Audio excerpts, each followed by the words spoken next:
I think today's generation might even momentarily get clear on who they are. Most of the reason they're not financially successful is the pivot problem. It's the pivot problem. They try this thing over here, not long enough to be successful, and then when it gets uncomfortable and sacrifice is now required, they laterally move to another thing, try that for a little bit of time. And complain that they're overqualified for everything else. Yes. Or underqualified. Yes, I'm so sorry that you decided to backpack through Europe while we've all been working for 4 years. But you can't expect to come back and work on the same level. Yeah, I think we have a generation of generalists where no one decided to go to double click on anything long enough to get good at it to actually add value to the marketplace. It's no different like game of football, and I don't know football well, but I know enough to know that we have to move a ball towards an end zone. There's a field involved. There's a field. Now, well, let's look at there's teams. There's ball.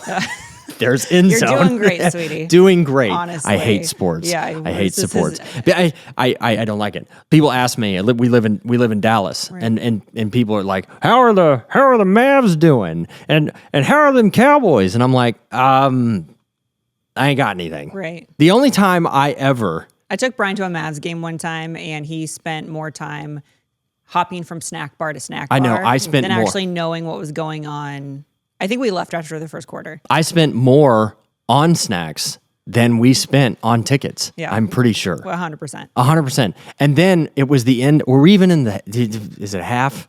Were we past the half? Yeah. When I said we can go, right? I think we both decided it was not a good use of I decided we were leaving. Yeah. I think that we ran out of snacks. And I did that whole thing. It's like, well, we really ought to be getting a jump start on all the cars and the traffic. Exactly. 2 quarters, periods. Yeah, I think. What is it? Brian was like, just like so shocked that I actually wanted to watch. We did actually sit in seats and watch the game. I don't think that we a little bit of time. That's true. A little bit. Now, going back to my very astute football analogy, which is that we have to move a ball down a field towards a target zone. Okay. Yes. Now, along the way, ESPN, hold on. I know. Yes, I'm trying out. We're going to send him my resume tape. So what's happening as you try to advance the ball towards the end zone? Constantly. What is constantly happening? Resistance, getting tackled, getting pummeled, getting knocked down, throwing a pass and it's incomplete, throwing a pass and it goes out of bounds, and then somebody knocks over a coach. Usually somebody runs outside of the boundary and then I should stop.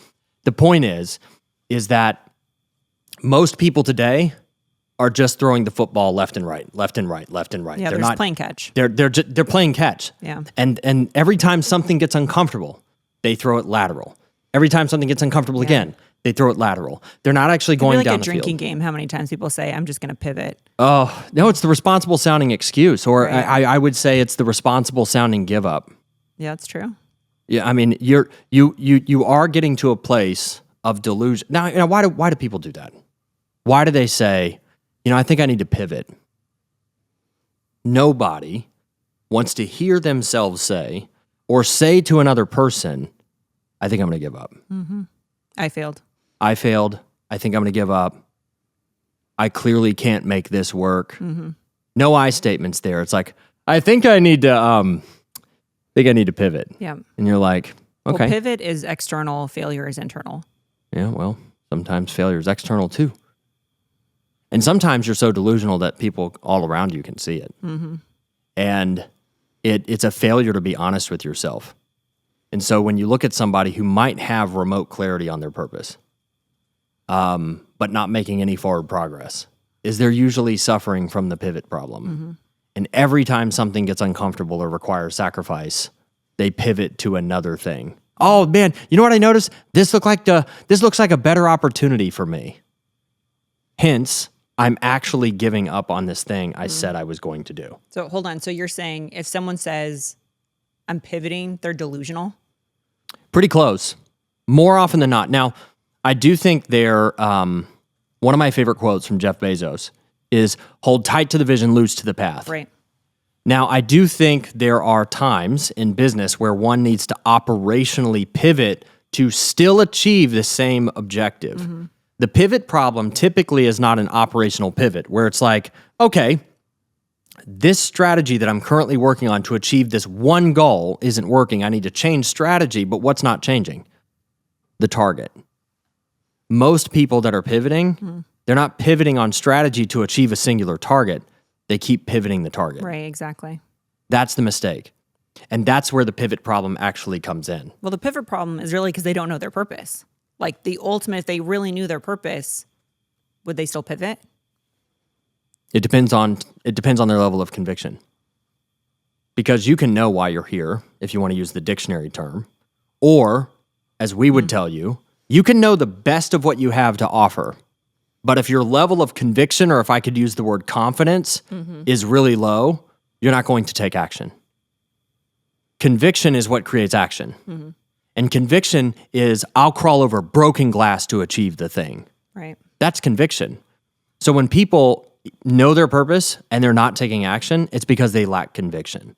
I'll go back to the most successful people in the world. If you look at, once again, garden variety billionaires, Jeff Bezos, Elon Musk, Bill Gates, any famous billionaire person who we all collectively agree have achieved great things, you wouldn't use the word motivation to describe them. That's weak. There are some times in which you're not motivated and you still need to take action. Sure. Passion is also weak. Dictionary says that's a barely controllable emotion. Right. Well, sometimes I don't have a barely controllable emotion to do payroll. Sure. Okay? So it's neither of those words. It's not passion. It's not motivation. It's conviction. It's I'll crawl over broken glass. Yeah, it's the I must. It's the I must. Super big difference between I should and I must. Interesting. Lot of tech founder quotes today, but interesting quote from Musk was, "If it must be done, it's do it or die trying. I'm not a pessimist. I'm not an optimist. I just believe in getting it done." Now, everything I just said is pretty much a direct quote. That's maybe a little bit of paraphrasing, a little bit of Brianism, but that's pretty much a direct quote. What about that quote sounded like momentary motivation? Yeah. What about that quote sounded like passion or barely controllable emotion? None of it did.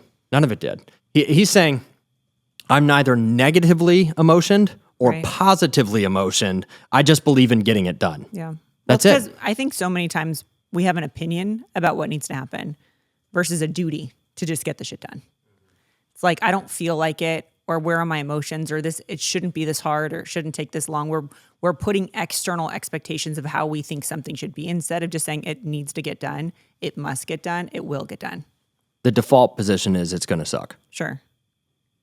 Yeah. If you want to set your expectations, just know it's going to suck. No, it's going to suck.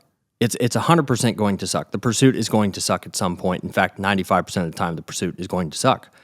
And then there'll be those 5% of times where after all the suck, you've achieved the thing that all the suck contributed to, and then you have that moment where real fulfillment kicks in, that a worthy pursuit has been achieved. Yeah, you have to get through the suck. I mean, look, you and I watch a lot of comedy. We watch a ton of comedy. Yeah, we do. One of our favorite people, we have a lot of favorite people, but like one of our favorite people is Sebastian Maniscalco. Hysterical, fills stadiums, you know, he now lives in J-Lo's former mansion. Yeah, it's ridiculous. Okay. He wasn't a household name till after 20 years of pursuit. That's 20 years of comedy clubs. Yep. That's 20 years of Working as a server. working at as the a Four server at Seasons. the Four Seasons. Yep. That's 20 years of not getting paid sometimes. That's Yep. 20 years of traveling by yourself. Yeah, That's speaking 20 of years. bowling That's alleys and 20 anywhere that yeah, you could bowling do. alleys. Yeah. That's 20 years of your parents going, "Hey, you know, I don't think this is working All out. right, You've get been a trying." job. Yeah, get a job, boy, right? 20 years, household name now. And that's 20 years of suck.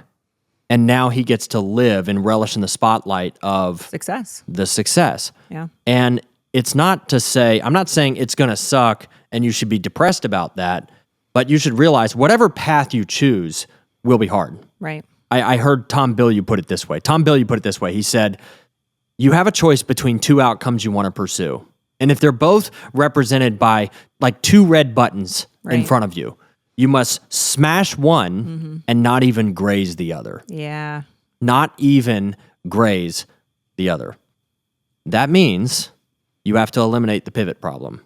That means both of those red buttons are going to be hard paths. Yep. Both of them are. You know, he sold Quest Nutrition for $1 billion.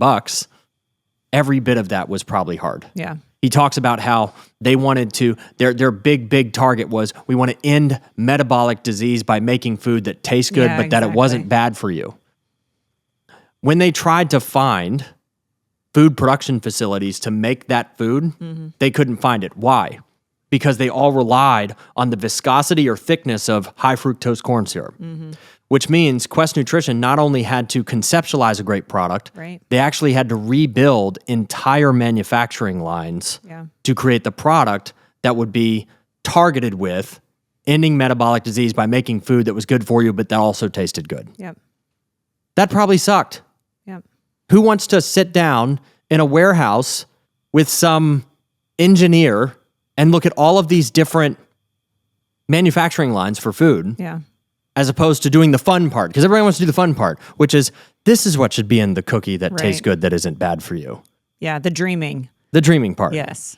The brainstorming, the whiteboarding. That's the It's the dream. stuff. It's a dream delusion. Yeah.